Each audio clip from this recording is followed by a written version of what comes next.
एक एक करके प्रश्नों का जो है लेकर के आते हैं। सबसे पहले आईजीएल को लेकर के आते हैं। आज ट्रेंड में है 1% 1.5% के आसपास की रैली। मैम जरा देखिएगा, आईजीएल में अभी पहली टिप्पणी आपसे लेना चाहेंगे। 1-1.25% ऊपर है। आज कई सारे दर्शकों की टिप्पणियां भी थी इस पर कि 200 के आसपास क्या अभी खरीदा जा सकता है। पिछले एक महीने में ऑलमोस्ट फ्लैट ही रहा है, 1% का नेगेटिव रिटर्न। अभी क्या करना चाहिए? आईजीएल हो, गेल हो, कोई खास चले नहीं? चलेंगे, तैयारी में है थोड़ा बहुत ये स्टॉक्स वैसे, बट गेन स्टॉक स्पेसिफिक। इसको 197 के आसपास लिया जा सकता है। 197.60 पर है अभी। थोड़ी बहुत देर में हो सकता है 197 ट्रिगर्ड हो तो वहां पर एंट्री बना सकते हैं। एक स्विंग ट्रेड है, छोटा सा स्विंग ट्रेड है, जिसमें कि आपको 202 रुपए से लेकर के लगभग 208 रुपए के टारगेट्स मिल सकते हैं, लेकिन आपका स्टॉप लॉस उतना फेवरेबल मुझे नहीं लग रहा है। 190 का एक स्टॉप लॉस है, तो थोड़ा सोच समझ के इसमें लिमिटेड एक्सपोजर ट्रेड किया जा सकता है। सिर्फ इट्स नॉट समथिंग कि अभी हमको होल्ड करके रखने लायक नहीं है, स्विंग ट्रेड करने के लिए ही है। अभी कोई बहुत लंबा नजरिया मत बनाइए स्विंग ट्रेड के लिए जो है यहाँ पर, और वो ध्यान में रखते हुए कि यहाँ पर अगर 190 ट्रिगर हो जाए तो निकल जाना है, फिर वो लॉस बुक कर लीजिए। अगर उतना लॉस ले सकते हैं तो 202 208 के टारगेट के लिए यहाँ पर एक जो है स्विंग ट्रेड जो है आप इनिशिएट कर सकते हैं। स्टॉप लॉस 190 का, आईजीएल पे 202 202 208, ये दो टारगेट यहाँ पर आपको सजेस्ट किए गए हैं। इसका अवश्य ध्यान रखिएगा। चलिए अगले काउंटर पे चलते हैं, और इस पर मैं चाहूँगा दोनों लोगों की टिप्पणी अब आगे लेंगे। जब हिंदुस्तान कॉपर में डिस्कस करना चाह रहा था, लेकिन उससे पहले एक शेयर पे नज़र पड़ गई, वो है एचएफसीएल। कल काफ़ी शानदार मोमेंटम यहाँ पर देखने को मिला था। और सर क्या टिप्पणी रहेगी? आज ये जो है शेयर अब ठंडा पड़ गया है, कल एक अच्छा मोमेंटम था सर। इस तरह के शेयरों में जब मोमेंटम आता है ये टिक नहीं पाते सर। क्या मतलब इसमें कोई दम दिखाई भी दे रहा है या फिर अवॉइड ही करना चाहिए अभी एचएफसीएल को? विपुल जी, आपने जो चार्ट आपके स्क्रीन पे दिखाया है, अगर आप उसको और थोड़ा सा लॉन्गर टर्म भी देखें तो ट्रेंड ऊपर से ये नीचे की तरफ ही दिखा रहा है। इसमें आए दिन एक मूवमेंट आती है, थोड़ा ऊपर जाता है, लेकिन सस्टेन नहीं कर पाता। और टेक्निकली जो सबसे खराब निशानी शेयर में है वो है एवरेजेस इसके मौजूदा स्तर के ऊपर ही चल रहे हैं। कहने का तात्पर्य कि वो एक दबाव बना रहे हैं प्राइस को अपवर्ड जाने से। जब भी मूवमेंट आता है नीचे से ऊपर जाकर एवरेजेस को हिट करता है, और फिर जो कहते हैं ना, डंडा मार के उसे नीचे लाया जाता है। तो ट्रेडिंग के लिए ये शेयर ठीक है। पोर्टफोलियो में आप इसको लॉन्ग टर्म के लिए फिलहाल ले लें, मेरी राय नहीं रहेगी। चलिए ठीक है। यहाँ पर जो है एक टिप्पणी आपसे जानना चाहेंगे यहाँ पर मैम, एक और देखिए क्या यहाँ पर भी स्विंग ट्रेड की कोई अपॉर्चुनिटी बन रही है, वो है अदानी पावर। अदानी पावर के अंदर अभी जिस तरीके से ये इंट्राडे हाई पे पहुंचा है, 1.25% की मजबूती, 142 का लेवल निचले स्तरों से। इसका अगर गूगल फाइनेंस का चार्ट हो तो दिखाएगा एक बार।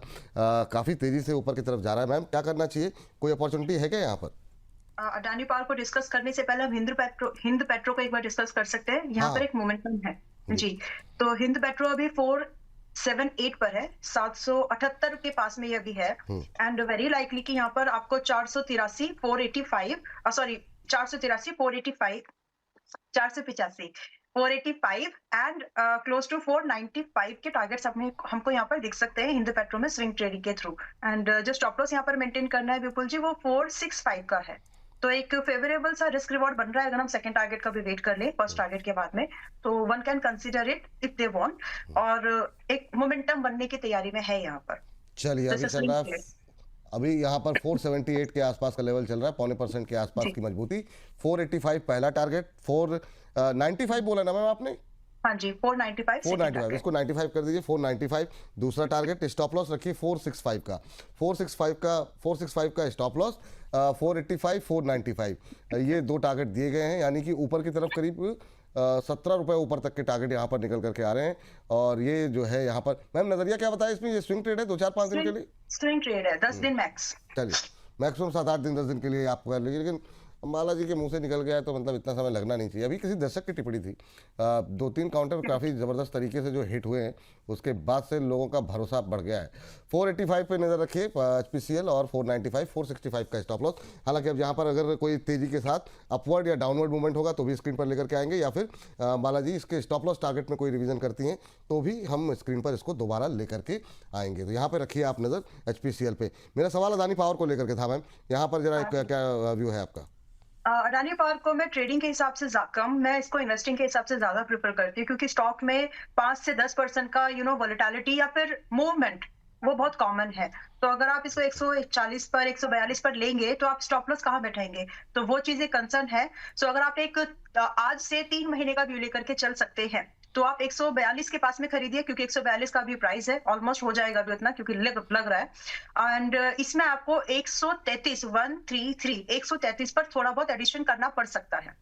स्टॉप लॉस यहाँ पर कंबाइंडेड होगा आपका 129 का, ध्यान से समझिएगा एक एक लेवल को। एक्सक्यूज मी, 129 के स्टॉप लॉस पर एवरेजिंग लेवल 133 के पास में, पॉसिबल एंड मिनिमम टारगेट जो है इसमें वो 155 से लेकर के अप्रोक्सीमेटली 170 है। तो आप इसको स्विंग ट्रेडिंग के थ्रू जाओ, ट्रेडिंग आप इसको थोड़ा मिड टर्म या शॉर्ट टर्म जो भी आप कहना चाहें वैसे देखिए। इंट्राडे में आपको शायद ये प्रॉब्लम दे सकता है, तो स्ट्रेटेजिकली चलो, क्योंकि इसका नेचर वैसा है। तो इट्स नॉट समथिंग कि आप एक थोड़ा सा केयरफुल इसमें काम करने की जरूरत है। और अभी थोड़े नीचे के भाव पर आए तो उसको एंट्री के तौर पर देखना चाहिए, वो मोमेंटम इसमें बन सकता है। एनर्जी चला नहीं है, कल भी एक बात निकली थी बातों में कि एनर्जी का पार्टिसिपेशन अभी हुआ नहीं है और वो बाकी है, तो उसको अब धीरे धीरे रडार पर रखना शुरू कर सकते हैं अपनी पसंद के स्टॉक्स में। Adani power is something that I like, तो आप चाहे तो इसको देख सकते हैं, लेकिन स्ट्रैटेजी वैसी रखिए जो मैंने समझाया, ताकि आपको बाद में परेशान होना ना पड़े। जी चलिए, जरा अगले एक IPO की आज एक लिस्टिंग हुई है, उसको जरा फटाफट लेकर के आते हैं। अरुण सर जरा देखिए, गुजरात किडनी और सुपर स्पेशलिटी IPO की लिस्टिंग हुई है आज। हालांकि जिस तरह का माहौल है उसमें 4-5% का प्रीमियम मिला है, वो भी ठीक ही है सर। क्या सलाह रहेगी आपकी? जिस तरीके से ये IPO लिस्ट हुआ है, 120 रुपये 75 पैसे पर लिस्ट हुआ है, NSE पर 5.25% प्रीमियम के साथ ये 120 रुपये पर लिस्ट हुआ है। प्राइस बैंड 108 114 मतलब 114 रुपये फिक्स हुआ था, और करीब 250 करोड़ रुपए का था, 5.25 गुना सब्सक्राइब भी हुआ था। अभी क्या मौका कुछ है सर, यहाँ पे पैसे लगाने चाहिए अलग से जिनको नहीं मिल पाया है IPO, या अवॉइड कर दें? जिनको IPO में अलॉटमेंट हुई है उनके लिए क्या स्ट्रेटजी रहेगी? देखिए, कंपनी जो है गुजरात स्थित कंपनी है, 7 हॉस्पिटल ऑलरेडी इसके पास है। इसका बिजनेस मॉडल थोड़ा सा इंटरेस्टिंग लगा था मुझे जब मुझे कंपनी से मिलने का सौभाग्य मिला था। तो ये छोटे हॉस्पिटल्स अक्वायर करता है। खुद इसने एक हॉस्पिटल ब्रांड न्यू जिसे कहते हैं बड़ौदा में बनाया है।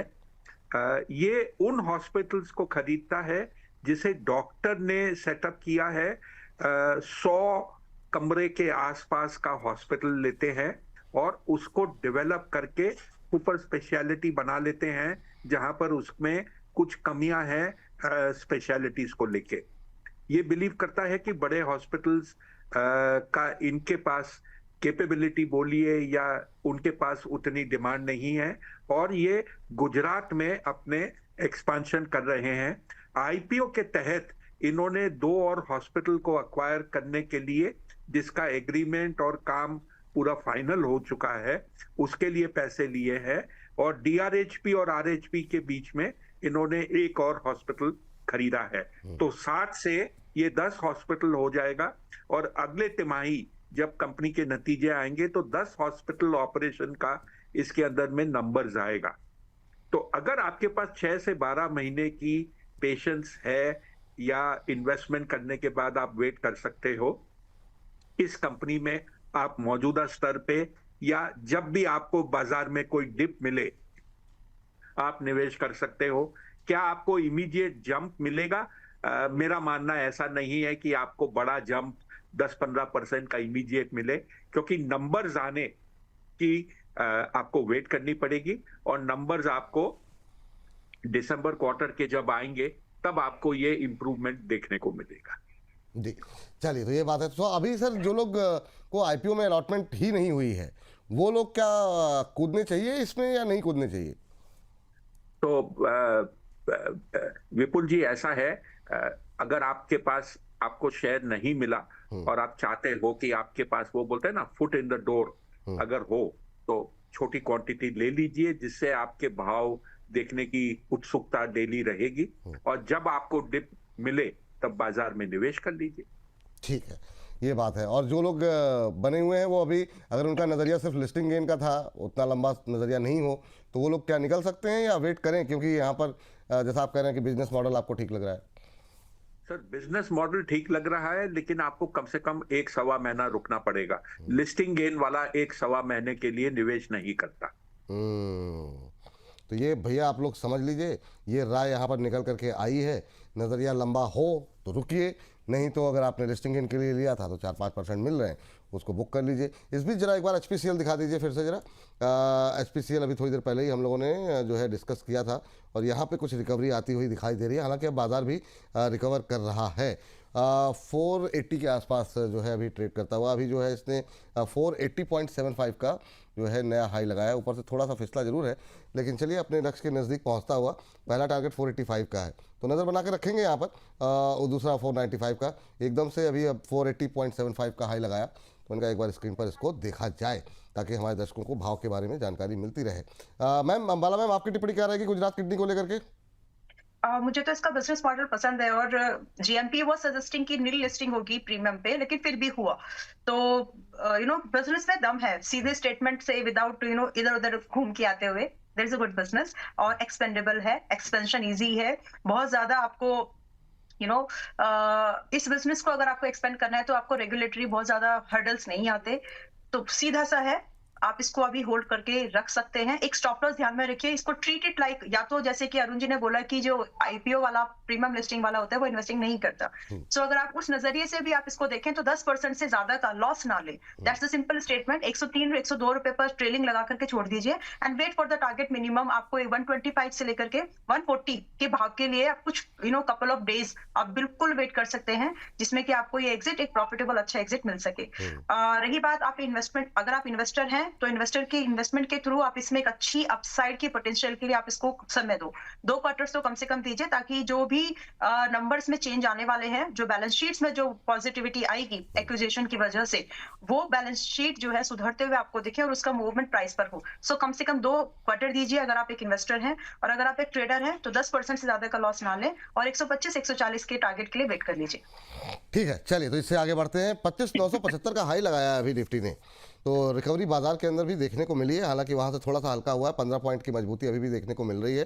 तो अच्छा मोमेंटम, लोअर लेवल से रिकवरी। और उसका अंतर ये पड़ गया, ये जो बाजार के अंदर थोड़ी सी रिकवरी आई है, कि ये जो हमारा पोल चल रहा है स्क्रीन पर, मतलब जो हमारे चैट बॉक्स के अंदर, उसमें बड़ा परिवर्तन है।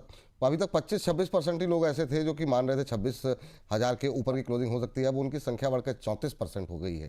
तो ये थोड़ी सी रिकवरी से ही लोगों का कॉन्फिडेंस थोड़ा सा बढ़ता हुआ दिखाई दे रहा है। अरे टाइम मैंने ध्यान नहीं दिया, और 7 मिनट ज़्यादा हो गए। सर को 10:30 बजे तक का ही समय मैंने बोला था, लेकिन माफ़ी चाहेंगे सर, वो समय पे मेरा ध्यान नहीं गया अरुण सर। लेकिन जाते साथ मेटल पे आपकी राय जरूर जानना चाहेंगे। हिंदुस्तान कॉपर पे अगर आप व्यू दे सकें, और ये जो रैली है इसको कैसे प्ले करें सर? आज फिर से, कल ऊपरी स्तरों से फिसला हिंदुस्तान कॉपर, फिर से 6% ऊपर, फिर से 500 के ऊपर के लेवल। फ्रेश बाइंग के लिए क्या ये मुनासिब जगह है, या आपको लगता है ठीक ठाक करेक्शन आ जाए उसके बाद ही एंट्री लेनी चाहिए? कल कई लोग घबरा भी गए थे, क्योंकि कई लोगों की पोजीशन ऊपर के लेवल पे हो गई है। अब आपकी टिप्पणी क्या रहेगी हिंदुस्तान कॉपर, हिंदुस्तान जिंक, इसको लेकर के? तो देखिए, जहां तक शेयर का सवाल है, आने वाला समय इसके लिए अच्छा है, लेकिन जब समय लंबा होता है तो आपको थोड़ी सी आपकी stop loss, trailing stop loss, ये सब थोड़े से लंबे रखने पड़ते हैं, क्योंकि ऐसे शेयर में वोलेटिलिटी बहुत ज्यादा होती है। तो चाहे आप गोल्ड की बात कीजिए, सिल्वर की बात कीजिए, कॉपर की बात कीजिए या जिंक की बात कीजिए, सभी में सिमिलर टाइप का है। और इसमें एक भेड़ चाल लग जाती है। तो जब थोड़ा सा ऊपर जाता है तो इंट्राडे सबको लेकर इसमें पैसा कमाना है, थोड़ा सा गिर जाता है तो इंट्राडे सबको बेचना है। एंट्री करने के लिए एक तरह का सिप कीजिए, आपको मौके मिलते रहेंगे। लेकिन ये शेयर जब आप पोर्टफोलियो में ले रहे हैं तो क्वांटिटी एक साथ कभी न खरीदे, धीरे धीरे खरीदिए और ऐड करते रहिए अपने पोर्टफोलियो को। ठीक सर। जाते जाते विपुल जी, हाँ। लोगों को अगले साल के लिए एक सिंगल शेयर दे के जाऊंगा, अरे बिल्कुल सर, ये इससे जिससे अच्छी बात कोई हो नहीं सकती। जी सर, बताइए। जिससे आपको, जैसे आप सिप करते हो म्यूचुअल फंड में, वैसा सिप कीजिए। कंपनी है आईसीआईसीआई एएमसी, 2630-40 के आसपास का भाव है, 2165 का इसका इश्यू था, इसी महीने में लिस्ट हुआ है। बिल्कुल। नंबर 2 पे ये एएमसी है जहां तक एयूएम का सवाल है, एसबीआई के पीछे, लेकिन एक अच्छी परफॉर्मिंग एएमसी है। अगर आप मुझे पूछे कि इसमें क्या कमाई हो सकती है, तो 400 से 500 रुपए की वृद्धि इसमें 12 महीने के पीरियड में आपको मिलनी चाहिए। और ये एक शेयर ऐसा है जो आपके पोर्टफोलियो में हर महीने आप जो कमाते हो उसका कुछ हिस्सा इसमें डालिए और 5-5, 10-10 शेयर करके ऐड करते रहिए। ठीक, ये मतलब हम मान के चलें सर कि अगर टारगेट के हिसाब से 3100-3200 के आसपास 500 भी अगर जोड़ लें, 31-3200 के टारगेट एक साल में देखने को मिल सकते हैं, ये कह सकते हैं सर? बिल्कुल बिल्कुल। ठीक, ठीक है सर। कोई डिस्क्लोजर सर आपकी तरफ से? सर डिस्क्लोजर, आईसीआईसीआई एएमसी में मैं एक भाग्यवान था जिसे पब्लिक इशू में शेयर मिले थे और मैं उसे होल्ड करता हूँ। बहुत बहुत शुक्रिया सर, बहुत बहुत धन्यवाद आपका आखिरी मोमेंट पे हमारे निवेदन पे आने के लिए। बहुत बहुत शुक्रिया आपका आज की इस चर्चा का हिस्सा बनने के लिए। चलिए आगे बढ़ते हैं।